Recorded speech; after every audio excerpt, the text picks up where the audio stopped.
¿Qué pasaría si descubrieras que las palabras más revolucionarias de la historia no fueron gritadas en un palacio, sino susurradas en una colina olvidada? Un carpintero sin ejército, sin riquezas, sin títulos, destrozó todos los conceptos de poder con un mensaje tan sublime que aún hoy hace temblar a los fuertes y abraza a los quebrantados. Esto no es religión, es el código oculto del universo, una verdad tan profunda que los ángeles inclinan sus alas para escucharla. ¿Estás listo para recibir el secreto mejor guardado de Dios? Aquel que convierte el dolor en destino, la debilidad en fuerza y la muerte en vida eterna. Capítulo 1. El amanecer de una revolución. Hace más de 2000 años, bajo un cielo teñido de dorado por el sol de Galilea, un hombre se sentó en una ladera polvorienta y cambió el curso de la historia para siempre. No era un emperador con ejércitos, ni un erudito con pergaminos. Era un carpintero de Nazaret, cuya voz resonaría a lo largo de los siglos. A su alrededor se agolpaban campesinos, pescadores, mujeres cansadas y niños curiosos, todos atraídos por un rumor que sacudía la región.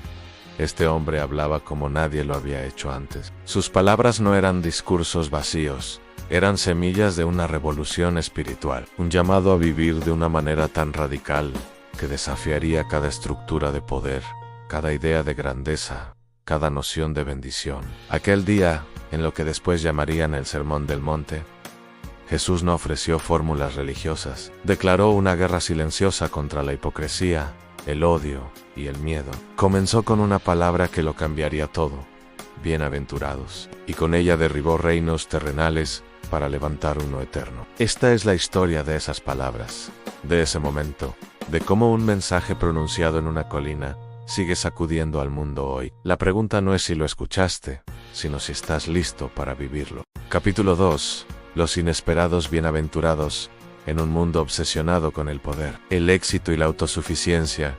Jesús pronunció palabras que sonaron como un trueno en medio del silencio. Bienaventurados los pobres en espíritu, declaró, y con esa frase volvió del revés todo concepto de bendición. No eran los ricos, los influyentes o los religiosamente impecables quienes recibían su alabanza, sino los humildes, los quebrantados, los que reconocían su necesidad desesperada de Dios. Esta primera bienaventuranza fue el golpe de martillo que rompió los cimientos de la religiosidad vacía, una invitación radical a entender que el reino de los cielos no se gana, se recibe con manos vacías. Los oyentes debieron quedarse atónitos, acostumbrados como estaban midiendo el favor divino por riquezas y logros. Pero Jesús pintó un cuadro distinto, uno donde los últimos serían primeros, donde la verdadera riqueza no estaba en lo que acumulabas, sino en lo que entregaba, donde la fuerza no se mostraba en el dominio, sino en la dependencia. Aquí comenzaba la gran paradoja del Evangelio, un mensaje que sigue desconcertando al mundo 2000 años después. Capítulo 3. El poder de un corazón quebrantado. Mientras el polvo de Galilea se posaba sobre las sandalias de los oyentes, Jesús pronunció palabras que resonaron como un eco en el alma herida de la humanidad. Bienaventurados los que lloran. En un mundo que idolatra la fortaleza emocional y las sonrisas forzadas, este fue un llamado revolucionario a la autenticidad. No se trataba de una bendición por el dolor en sí mismo, sino por lo que ese dolor podía producir: un corazón moldeable, sensible, humano. Jesús sabía que las lágrimas no eran signo de debilidad, eran el lenguaje del alma cuando las palabras ya no alcanzan. Prometió consuelo, no como un escape mágico del sufrimiento, sino como la presencia transformadora de un Dios que camina junto a nosotros en el valle de sombra. Aquellos que habían escondido su dolor tras máscaras de religiosidad debieron sentir un alivio abrumador. Finalmente, alguien validaba su angustia y la convertía en camino hacia algo mayor. Esta bienaventuranza sigue hablando hoy a todos los que lloran en silencio, recordándoles que sus lágrimas son semillas que algún día brotarán en consuelo eterno. El reino de Dios no se construye sobre sonrisas falsas, sino sobre corazones honestos que saben llorar y esperar. Capítulo 4. La revolución de los mansos. En un mundo donde los fuertes dominan y los agresivos sobresalen, Jesús lanzó un desafío que aún hoy sacude los cimientos de nuestra sociedad. Bienaventurados los mansos. Esta no era una invitación a la debilidad, sino la revelación de un poder distinto, una fuerza bajo control como un río caudaloso contenido entre sus márgenes. Los mansos que Jesús describía no eran pasivos, eran guerreros que habían domesticado su instinto de violencia. Personas que poseían la extraordinaria capacidad de responder con gracia cuando merecían venganza. En el lenguaje del reino, la mansedumbre se convirtió en el arma más potente, capaz de desarmar corazones endurecidos y construir puentes donde otros solo veían muros. Mientras los imperios se levantaban y caían por la espada, Jesús proclamaba que los verdaderos herederos de la tierra no serían los tiranos, sino los pacificadores, los que comprendían que la verdadera conquista no se hace sometiendo cuerpos, sino ganando almas. 2000 años después, esta bienaventuranza sigue siendo un manifiesto revolucionario para todos los que anhelan cambiar el mundo, no con gritos, sino con amor inquebrantable. Capítulo 5. El hambre que transforma el mundo en medio de una multitud acostumbrada a escasez física. Jesús despertó un anhelo diferente.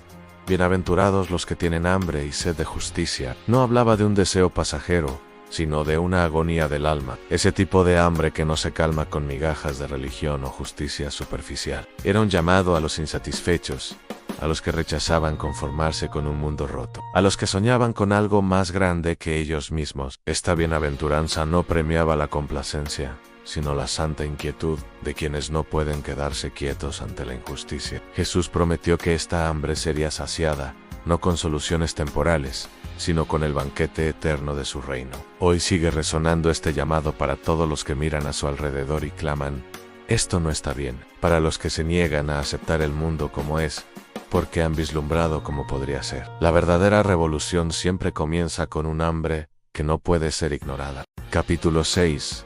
La fuerza oculta de la misericordia. En un mundo gobernado por la ley del talión, donde cada ofensa exigía represalia, Jesús reveló un poder superior.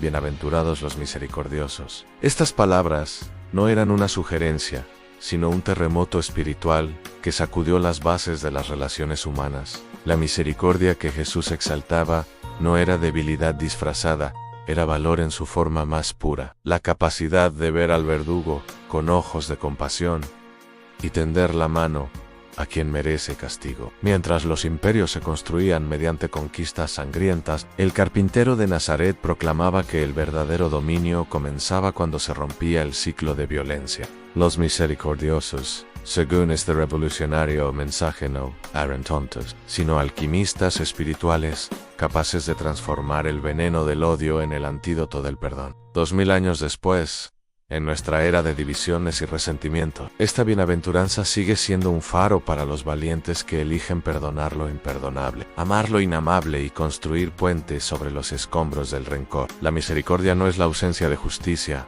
es su cumplimiento más elevado. Capítulo 7. Los ojos que ven lo invisible en una era de apariencias y máscaras sociales. Jesús pronunció palabras que perforaron la fachada de la religiosidad. Bienaventurados los limpios de corazón. Este no era un elogio a la perfección superficial, sino una celebración de aquellos cuya vida interior coincidía con su exterior. Almas sin doblez, que vivían en la luz de la autenticidad. En un mundo donde todos actuaban para ser vistos, Jesús valoraba a los que adoraban en secreto, amaban sin testigos y mantenían su integridad cuando nadie los observaba. Los limpios de corazón, que describió, no eran ingenuos, eran guerreros que habían ganado la batalla más dura, la que se libra en las cámaras secretas del alma. Su recompensa era la visión más preciada, ver a Dios no como un concepto teológico, sino como una presencia tangible en lo cotidiano. Hoy, cuando las redes sociales premian las vidas filtradas y las verdades a medias, esta bienaventuranza resuena como un llamado a vivir con una transparencia radical, donde cada pensamiento, cada motivo, cada acción fluya desde un manantial puro. La verdadera pureza no es ausencia de pecado, es integridad inquebrantable. Capítulo 8. Los artesanos de la paz, en medio de un mundo fracturado por conflictos y divisiones. Jesús proclamó una verdad revolucionaria. Bienaventurados los pacificadores. Estas palabras no celebraban a los que evitaban el conflicto por cobardía, sino a los valientes que entraban en el fuego cruzado de la discordia para construir puentes de reconciliación. Los pacificadores del reino no eran simples mediadores, eran artistas que tomaban los escombros del odio y tallaban obras maestras de unidad. Jesús sabía que cualquiera podía sumarse a la violencia, pero solo los verdaderamente fuertes tenían el coraje de detenerla. Estos agentes de paz no buscaban victorias baratas en redes sociales. Trabajaban en el silencio para sanar heridas profundas, para unir lo que el mundo había separado. 2000 años después, su mensaje sigue desafiando a una humanidad que glorifica la polarización, recordándonos que los hijos de Dios no se reconocen por su habilidad para ganar discusiones, sino por su capacidad para sembrar armonía en tierra árida. La paz no es ausencia de guerra, es la presencia activa de justicia y amor. Capítulo 9. El precio de la autenticidad en una sociedad que premia la conformidad. Jesús lanzó un desafío que aún hoy estremece: bienaventurados los perseguidos por causa de la justicia. Estas palabras no eran un consuelo vacío, sino una advertencia profética, revelando que la fidelidad al reino tendría un costo. Los discípulos auténticos no serían aplaudidos por el mundo, serían incomprendidos, señalados y hasta odiados. Pero en esa persecución encontrarían su mayor bendición, una conexión íntima con todos los profetas que habían pagado el precio de la verdad antes que ellos. Jesús no ofrecía un evangelio de prosperidad superficial, sino uno de propósito eterno, donde las cicatrices del compromiso valían más que los aplausos efímeros. Hoy, cuando el compromiso con la verdad se diluye en el mar de la opinión popular, esta bienaventuranza resuena como un llamado a mantenerse firmes, a brillar cuando otros prefieren las sombras, a hablar cuando el silencio sería más cómodo. La persecución no es señal de fracaso, es el sello de los que han elegido vivir de pie en un mundo que quiere verlos de rodillas. Capítulo 10.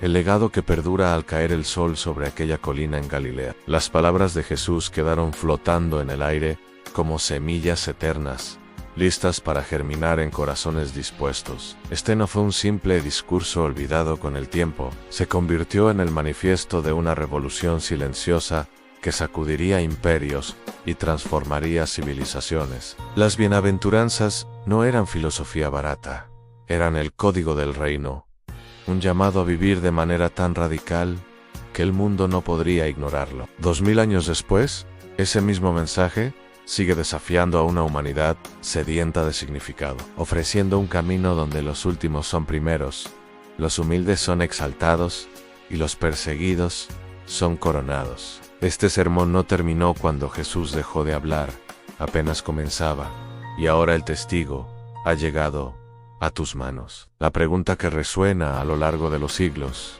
no es si admiras estas palabras, sino si estás dispuesto a vivirlas, porque el verdadero legado del Sermón del Monte no está en lo que escuchamos, está en lo que hacemos con lo que hemos escuchado. El mundo sigue esperando ver si estos principios pueden cambiar no solo corazones, sino también naciones.